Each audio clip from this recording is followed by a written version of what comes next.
بسم الله الرحمن الرحيم وَإِذْ قَالَ رَبُّكَ لِلْمَلَائِكَةِ إِنِّي جَاعِلٌ فِي الْأَرْضِ خَلِيفَةً قَالُوا أَتَجْعَلُ فِيهَا مَن يُفْسِدُ فِيهَا وَيَسْفِكُ الدِّمَاءَ وَنَحْنُ نُسَبِّحُ بِحَمْدِكَ وَنُقَدِّسُ لَكَ قَالَ إِنِّي أَعْلَمُ مَا لَا تَعْلَمُونَ وَعَلَّمَ آدَمَ الْأَسْمَاءَ كُلَّهَا ثُمَّ عَرَضَهُمْ عَلَى الْمَلَائِكَةِ فَقَالَ أَنبِئُونِي بِأَسْمَاءِ هَؤُلَاءِ إِن كُنتُمْ صَادِقِينَ قالوا سبحانك لا علم لنا إلا ما علمتنا إنك أنت العليم الحكيم قالوا سبحانك لا علم لنا إلا ما علمتنا إنك أنت العليم الحكيم قال يا آدم أنبئهم بأسمائهم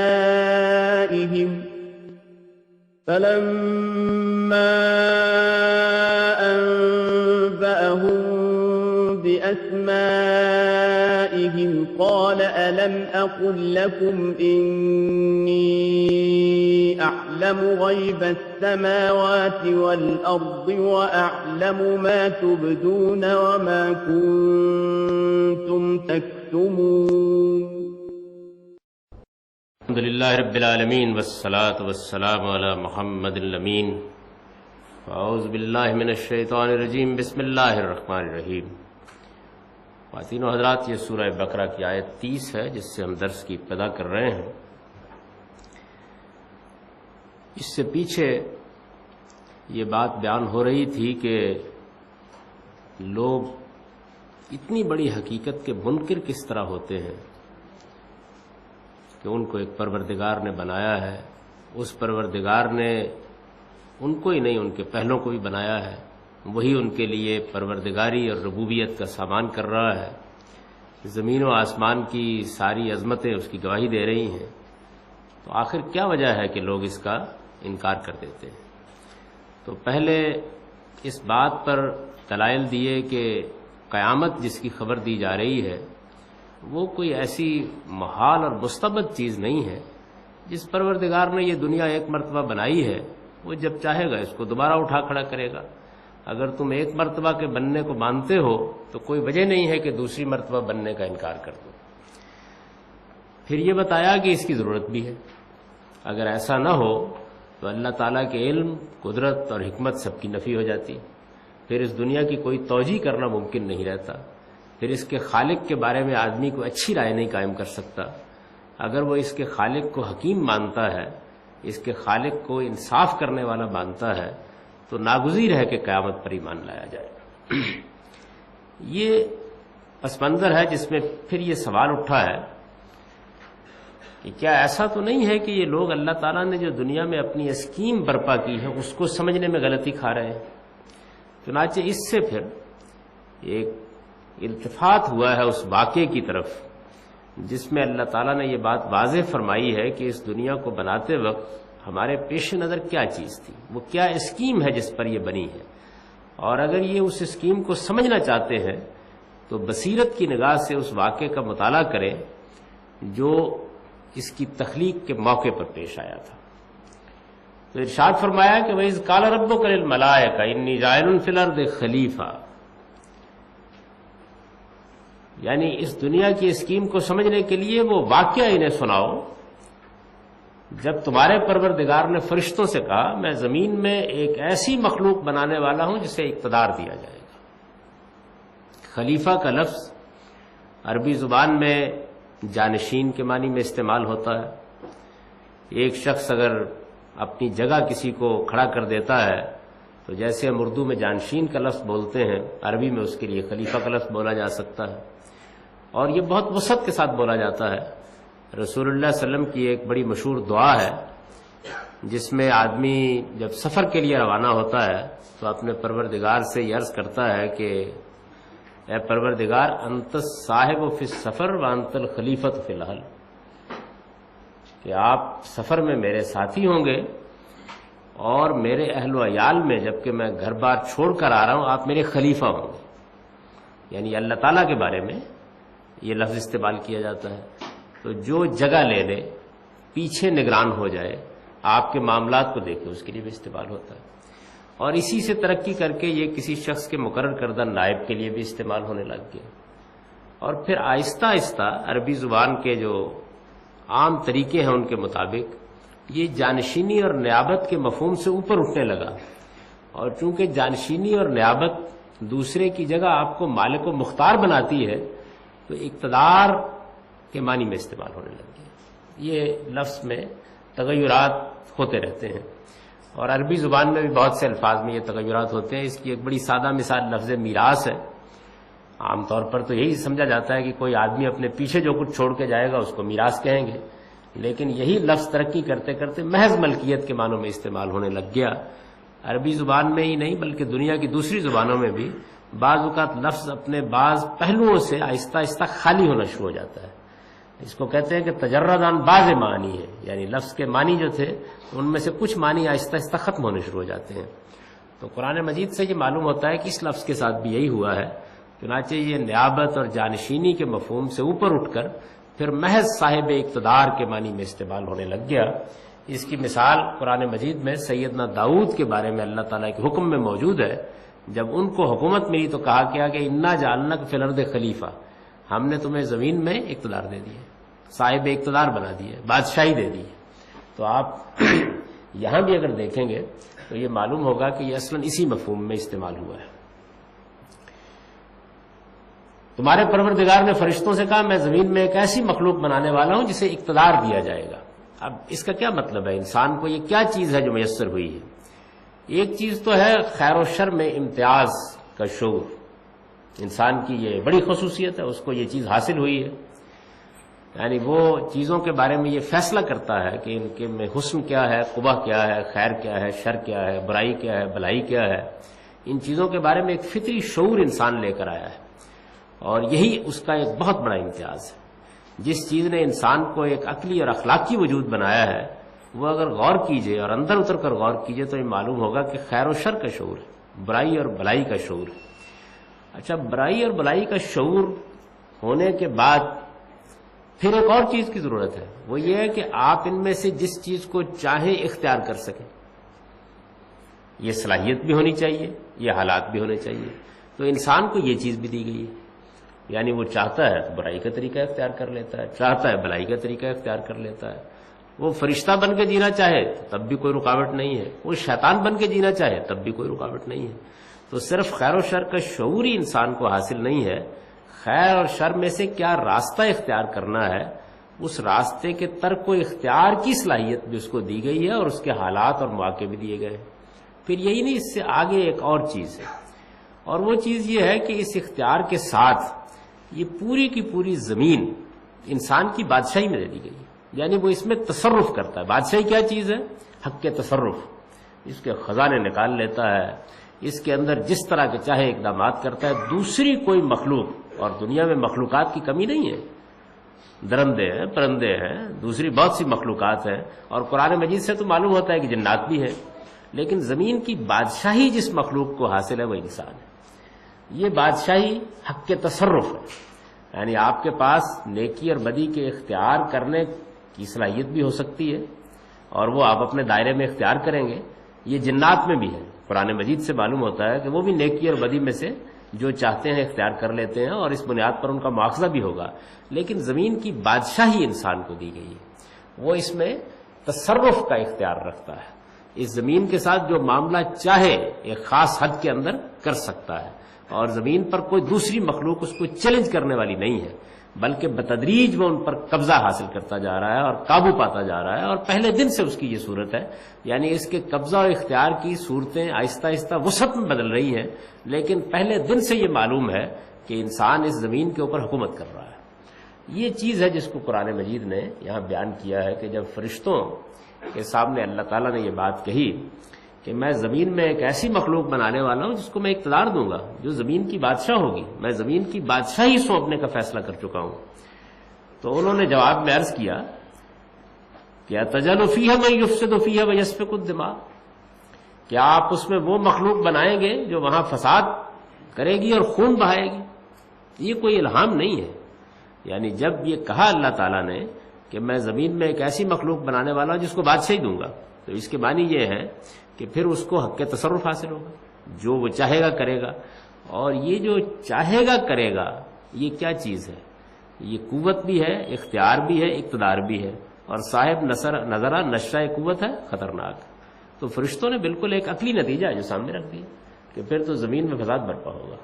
یعنی اگر آپ اس اختیار کے ساتھ بھیج رہے ہیں اور یہ بادشاہی عطا فرما رہے ہیں تو اس کا بڑا اندیشہ ہے کہ انسان اپنے اس اختیار اور اس اقتدار کو غلط استعمال کرے گا.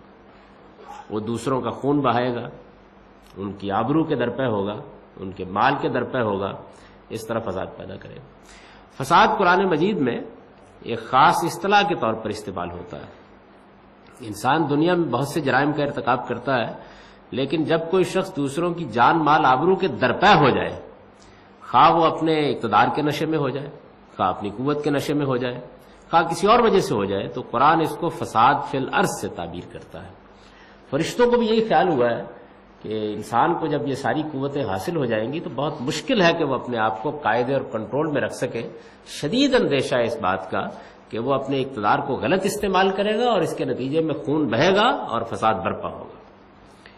اس کے ساتھ ہی انہوں نے ایک اور بات بھی کہی، انہوں نے کہا وَنَحْنُ نُسَبِّحُ بِحَمْدِكَ وَنُقَدِّسُ لَكَ، کہ ادھر ہمارا معاملہ یہ ہے کہ پروردگار آپ کی حمد و ثنا کے ساتھ ہم آپ کی تسبیح و تقدیس کر رہے ہیں. یعنی مطلب انہوں نے اپنا اگرچہ واضح الفاظ میں نہیں بیان کیا، لیکن اگر آپ غور کریں تو بالکل نمایاں ہے. یہ صاف محسوس ہو رہا ہے کہ وہ بڑے ادب کے ساتھ یہ کہہ رہے ہیں کہ زمین کا نظم و نسق ہم جس طریقے سے چلا رہے ہیں آپ اسی طرح اس کو رہنے دیں تو یہ بہتر ہے. جب آپ ایک دوسری مخلوق کو اس میں تصرف کا حق دے رہے ہیں تو اس کا نتیجہ یہ نکلے گا کہ پھر زمین پر امن قائم کرنا مشکل ہو جائے گا. یہ بالکل ایسی بات ہے کہ جس طریقے سے ایک خطہ ارض میں اگر ایک جانثار وفادار حکومت کر رہا ہے اور آپ وہاں کسی دوسرے کو بھیجتے ہیں اور یہ معلوم ہوتا ہے کہ اس میں سرکشی کے امکانات بھی ہیں، تو جو پہلے یہ کام انجام دے رہا ہے وہ یہ کہہ سکتا ہے کہ میرے کام میں کوئی کوتاہی تو نہیں ہوئی. اور اس جملے کے اندر یہ دونوں چیزیں پوشیدہ ہیں. یعنی اس بات کا بھی اظہار ہے کہ ہم نے اپنی ذمہ داریوں کو ادا کرنے میں کوئی کوتاہی نہیں کی. ہم نے دنیا میں امن قائم رکھا ہے، نظم قائم رکھا ہے، آپ کے معاملے میں کوئی سرکشی نہیں کی. ہمارا رویہ تسبیح و تحمید کا اور تقدیس کا رہا ہے. ہم اپنی طرف سے حمد و ثنائی کرتے رہے ہیں اور اس زمین کے اوپر کبھی ہم نے سر اٹھانے کی جسارت نہیں کی. جو حکم ہم کو دیا گیا ہم نے اس کی پیروی کی ہے. ایک دوسرے مقام پر فرشتوں نے یہی بات رسول اللہ صلی اللہ علیہ وسلم کے استفسار پر کہی ہے قرآن مجید میں کہ دیکھیے بات یہ ہے کہ ہمارا معاملہ تو یہ ہے کہ جو حکم دیا جاتا ہے اس حکم سے ہم سرتابی کی جسارت نہیں کرتے، ہم اس بات کو روبہ عمل کر دیتے ہیں. ہمیں بھی خیر و شر کی تمیز ہے، ہم بھی اختیار رکھتے ہیں، لیکن اللہ تعالیٰ کے ساتھ اتصال اور قرب کی وجہ سے ایسا نہیں ہوتا کہ ہم کسی موقع پر بھی سرکشی کریں. یہاں بھی انہوں نے یہی کہا کہ پروردگار ہم چونکہ آپ کے ساتھ ایک قرب و اتصال رکھتے ہیں، براہ راست آپ کی نگرانی میں ہیں، معاملات اس طرح غیب میں نہیں ڈال دیے گئے ہیں، اور پھر یہ کہ ہماری قدرتیں اور ہماری قوتیں بھی تحدید کے ساتھ ہیں، ہمیں تصرف کا اس طرح کا حق نہیں دیا گیا، تو زمین پر نظم قائم ہے، امن و امان قائم ہے، ہم اس کا سارا نظام چلا رہے ہیں، اور آپ کے معاملے میں ہمارا رویہ سرکشی کا نہیں ہے. یہ در حقیقت جو فساد پیدا کرنے اور خون بہانے میں بنیادی سرکشی ہے اس کے مقابل رویے کو بیان کیا ہے. انسان بھی جب سرکشی سے اجتناب کرے گا تو پھر اپنے مالک کے معاملے میں اس کا رویہ حمد و ثنا اور تسبیح و تقدیس کا ہوگا. تو فرشتوں نے یہ کہا کہ ہم تو یہ کام کر رہے ہیں، اور اس طرح گویا اپنا عذر بھی پیش کر دیا، اپنی رپورٹ بھی دے دی، اپنے بارے میں جو کچھ ان کو اعتماد تھا اس کا اظہار بھی کر دیا، اور دبے لفظوں میں یہ بات بھی کہہ دی کہ شاید یہ اسکیم جو آپ برپا کر رہے ہیں اس سے بہتر یہی ہو کہ نظم و نسق ہم چلاتے رہیں. یہ ساری بات اس ایک جملے کے اندر چھپی ہوئی ہے. اللہ تعالیٰ نے اس کے جواب میں فرمایا قال انی اعلم ما لا تعلمون، فرمایا میں جانتا ہوں جو تم نہیں جانتے. یعنی اس اسکیم میں کچھ پہلو ہیں جو تمہارے سامنے، کچھ پہلو ہیں جو تمہاری نگاہوں سے اوجھل ہے، اور میں ان کو جانتا ہوں۔ چنانچہ ان پر اپنی اسکیم کی حقیقت واضح کرنے کے لیے اللہ تعالیٰ نے یہ کیا کہ آدم کو اس کی ذریت کے سب نام سکھا دیے۔ فرمایا وَعَلَّمَ آدَمَ الْأَسْمَاءَ كُلَّهَا۔ قرآن مجید کے ایک دوسرے مقام سے یہ معلوم ہوتا ہے کہ یہ واقعہ غالباً اس وقت پیش آیا جب اللہ تعالیٰ نے تمام انسانوں کو ان کے آباء کی پشت سے نکال کر اپنے سامنے کھڑا کیا۔ سورہ اعراف میں یہ ذکر ہوا ہے، اور انسانوں سے یہ سوال کیا گیا کہ الستو بربکم، کیا میں تمہارا پروردگار نہیں ہوں؟ اور پھر سب نے شہادت دی کہ ہاں مالک آپ ہی ہمارے پروردگار ہیں اور ہم آپ ہی کی بندگی کریں گے۔ یہ واقعہ بالکل اسی طریقے سے پیش آیا جس طریقے سے اب انسان کی پیدائش کا واقعہ پیش آتا ہے۔ ہم میں سے ہر شخص جانتا ہے کہ وہ کیسے پیدا ہوا ہے، اس واقعے کے بارے میں انکار کا کوئی سوال نہیں ہے، اس کے لیے قرائن موجود ہیں، شواہد موجود ہے، ہر چیز موجود ہے، اور وہ واقعہ ہمارے ہی ساتھ گزرا ہے۔ اور ایسا نہیں ہے کہ ہوش و حواس کے عالم میں نہیں گزرا، ہوش و حواسی کے عالم میں گزرا ہے۔ ماں کے پیٹ سے پیدائش کے واقعے کے بارے میں اب کسی کے منکر ہونے کا سوال نہیں، لیکن وہ ہمارے حافظے میں اس طرح تازہ نہیں ہے۔ بالکل اسی طریقے سے انسان کے ساتھ یہ جو معاملہ پیش آیا ہے کہ اس کی اصل شخصیت، یہ تو ہمارا قالب ہے جو ہمیں اس مٹی سے دیا گیا ہے، جو ہماری اصل شخصیت ہے، اس کے ساتھ اللہ تعالیٰ نے جو مکالمہ فرمایا اور جس کو عہد الست سے تعبیر کیا جاتا ہے، سورہ اعراف میں اس کا ذکر ہوا ہے۔ یہ معلوم ہوتا ہے کہ اس موقع پر فرشتوں کو اپنی اسکیم سمجھانے اور آدم پر بھی اس کو واضح کرنے کے لیے اللہ تعالیٰ نے آدم کی ذریت کو سامنے پیش کیا، اور فرشتوں سے پہلے آدم کو ان کا پورا تعارف کرا دیا۔ یہ بتایا کہ تمہاری اولاد میں سے کس درجے کی شخصیات پیدا ہوں گی۔ یہ ٹھیک ہے کہ ان کو اختیار دیا جا رہا ہے، ان کو اقتدار دیا جا رہا ہے، یہ درست ہے کہ زمین کی بادشاہی ان کو دی جا رہی ہے۔ فرشتوں نے اس سے جو نتیجہ نکالا ہے وہ یہ ہے کہ اقتدار کا غلط استعمال ہوگا، فساد برپا ہوگا، خون بہے گا۔ اس کا ایک دوسرا پہلو بھی ہے، اور وہ دوسرا پہلو یہ ہے کہ میں نے جس آزمائش سے انسانوں کو گزارنے کا فیصلہ کیا ہے، ایسا نہیں ہے کہ وہ مکمل طور پر ناکام ہو جائیں گے۔ انہی کے اندر سے وہ لوگ نکلیں گے کہ جو باوجود اس کے کہ ان کے پاس اختیار ہوگا، باوجود اس کے کہ ان کے پاس اقتدار ہوگا، باوجود اس کے کہ زمین کی بادشاہی ان کو دی گئی ہوگی، وہ اپنے پروردگار سے سرکشی نہیں کریں گے۔ وہ اس کو نہیں دیکھیں گے لیکن اس سے خوف زدہ رہیں گے۔ وہ ان کے سامنے نہیں ہوگا لیکن اس کا تقوی اختیار کریں گے۔ وہ اس کو پائیں گے نہیں لیکن اس سے ایسے ہی ڈریں گے جس طرح کہ وہ اس کو دیکھ رہے ہیں، اور جس طرح کہ رسول اللہ صلی اللہ علیہ وسلم نے بیان فرمایا کہ اس کی بندگی کریں گے، اس طرح بندگی کریں گے کہ اگر وہ اس کو نہیں دیکھ سکتے تو یہ خیال کریں گے کہ وہ تو ان کو دیکھ رہا ہے۔ انبیاء علیہم السلام، صالحین، شہداء، دنیا میں ایسے لوگ کبھی ختم نہیں ہوئے۔ اس برے دور میں جبکہ ہر انسان اس کی مذمت کرتا ہے، اب بھی آپ دیکھیے تو آپ کو بہت اچھے لوگ مل جائیں گے، خدا سے ڈرنے والے، خدا کا خوف کرنے والے، خدا کا تقوی اختیار کرنے والے، اپنی خلوت اور جلوت میں محتاط رہنے والے، بڑے سے بڑا نقصان برداشت کر کے بھی اللہ کی بندگی کا حق ادا کرنے والے آپ کو سینکڑوں کی تعداد میں، ہزاروں کی تعداد میں، بلکہ لاکھوں کی تعداد میں مل جائیں گے۔ تو اللہ تعالیٰ نے فرمایا کہ میں نے جو اسکیم دنیا میں بنائی ہے یہ بڑی سادہ اسکیم ہے، مجھے لوگوں کو امتحان سے گزار کر ان کے لیے ابدی بادشاہی کا اہتمام کرنا ہے جو جنت کی صورت میں ان کو دوں گا۔ اس امتحان سے گزارنے کے لیے ضروری ہے کہ اختیار بھی دیا جائے، اقتدار بھی دیا جائے۔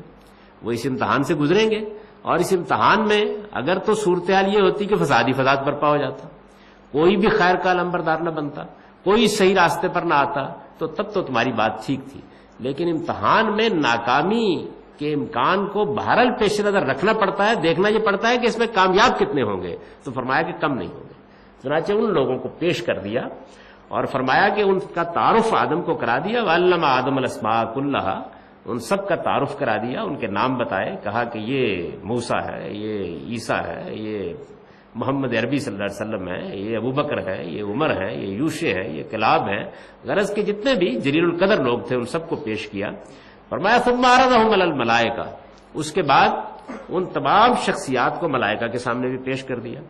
فقال انبئونی باسماء ہؤلاء ان کنتم صادقین، اور پھر ان سے کہا کہ اگر تم اس بات میں سچے ہو کہ زمین میں صرف فساد پیدا ہوگا، انسان اپنے اختیار اور اقتدار کو غلط استعمال کرے گا، وہ زمین میں خون بہائے گا، تو یہ بتاؤ کہ یہ جو شخصیات سامنے نظر آ رہی ہیں اور جن کا مستقبل ہم تم کو دکھا رہے ہیں، ان کے بارے میں کیا کہتے ہو؟ قالوا سبحانک لا علم لنا الا ما علمتنا۔ جب یہ دوسرا پہلو سامنے آیا تو فرشتوں نے فوراً کہا کہ آپ کی ذات ہر عیب سے منزہ ہے، ہم تو اتنا ہی جانتے ہیں جتنا آپ نے بتایا ہے.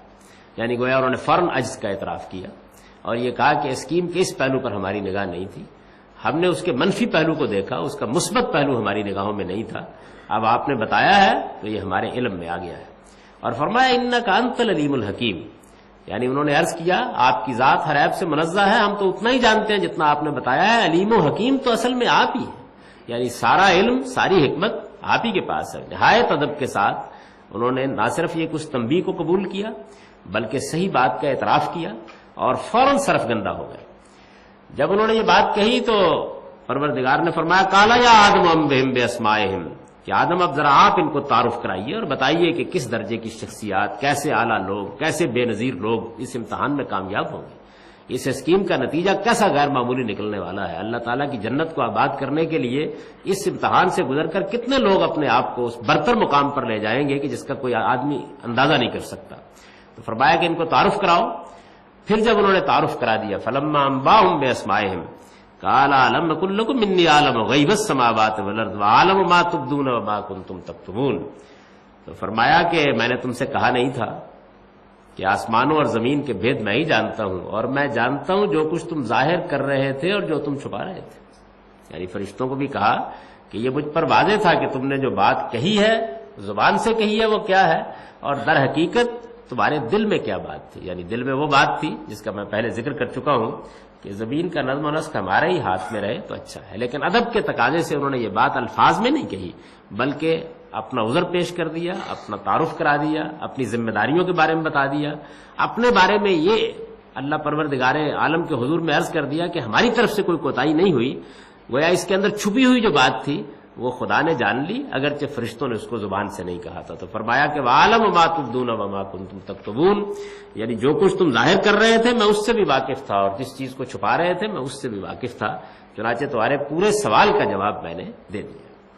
یہ اللہ تعالیٰ کی وہ اسکیم ہے جو اسکیم یہاں بیان ہوئی ہے. اس کا ایک حصہ ابھی زیر بحث آئے گا. اس پہلے حصے میں جو حقائق ہمارے سامنے آ گئے ہیں ان کے اوپر ایک نگاہ ڈال لینی چاہیے. یہ بات واضح ہو گئی ہے کہ انسان کو اس زمین پر جو سب سے بڑا شرف حاصل ہوا ہے وہ خلافت کا شرف ہے، یعنی اس کو اقتدار دیا گیا ہے. زمین کا وہ بادشاہ ہے، زمین کے اندر اس کو تصرف کا حق دے کے بھیجا گیا ہے، اور زمین کی اس بادشاہی کے نظائر ہیں اور شواہد ہیں جو آپ اپنی آنکھوں سے دیکھ رہے ہیں. یہ تہذیب کا ارتقاء، یہ بے مثل ایجادات، یہ انسان کا اس زمین کے خزانے کھود کر نکال لینا، یہ اس کے اندر سے بے شمار علوم کو دریافت کر لینا، یہ خالق کائنات کے قوانین میں تصرف کے بہت سے راستے نکال لینا جس کو ہم اپنی آنکھوں سے دیکھ رہے ہیں، یہ اسی اقتدار کا ظہور ہے. یعنی دنیا کے اندر انسانوں کو جو شخصیت ملی ہے وہ شخصیت آہستہ آہستہ ایسے معلوم ہوتا ہے کہ جیسے پوری کائنات اور پورے نظام کے اوپر اپنی غیر معمولی اہلیت کا اظہار کرتی چلی آ رہی ہے. تو اس اقتدار کے ساتھ انسان کو بھیجا گیا ہے. ظاہر ہے کہ جہاں اقتدار ہوگا وہاں دونوں امکانات ہیں، یعنی فساد بھی پیدا ہو سکتا ہے اور آدمی اقتدار کو بالکل درست استعمال کر کے اس سے اپنے لیے خیر و خوبی اور صلاح و فلاح کا بندوبست بھی کر سکتا ہے. جو اسکیم دنیا میں اللہ تعالیٰ نے برپا کی ہے یہ اس کو واضح کر دیا کہ یہ امتحان کی اسکیم ہے. اس اسکیم میں ناکامی کا کوئی سوال نہیں ہے. اللہ تعالیٰ نے جو لوگ منتخب کرنے ہیں اپنی جنت کے لیے وہ منتخب ہو جائیں گے، اگرچہ اس کے نتیجے میں اس میں کوئی شبہ نہیں ہے کہ بہت سی چیزوں کو گوارا کرنا پڑے گا. یعنی دنیا میں جو ظلم ہے، جو عدوان ہے، جو زیادتی ہے، جس کو دیکھ کر ایک حساس دل تڑپ اٹھتا ہے، یہ گوارا کرنی پڑے گی. اس کی وجہ یہ ہے کہ امتحان کی اسکیم اس کے بغیر کامیاب نہیں ہو سکتی، اور امتحان کا کوئی اور طریقہ اس کے علاوہ اختیار نہیں کیا جا سکتا. امتحان کے لیے ضروری ہے کہ مہلت دی جائے، امتحان کے لیے ضروری ہے اختیار دیا جائے، امتحان کے لیے ضروری ہے خیر و شر میں امتیاز کی صلاحیت دی جائے، امتحان کے لیے ضروری ہے کہ خیر و شر میں سے کسی چیز کے ترک و اختیار کا اگر فیصلہ انسان کرے تو اس کو حق دیا جائے کہ وہ کر لے، اور امتحان کے لیے یہ ضروری ہے کہ زمین کی بادشاہی اور زمین کا اقتدار بھی انسان کو دے دیا جائے. یہ آخری چیز ہے جو دی جا سکتی تھی.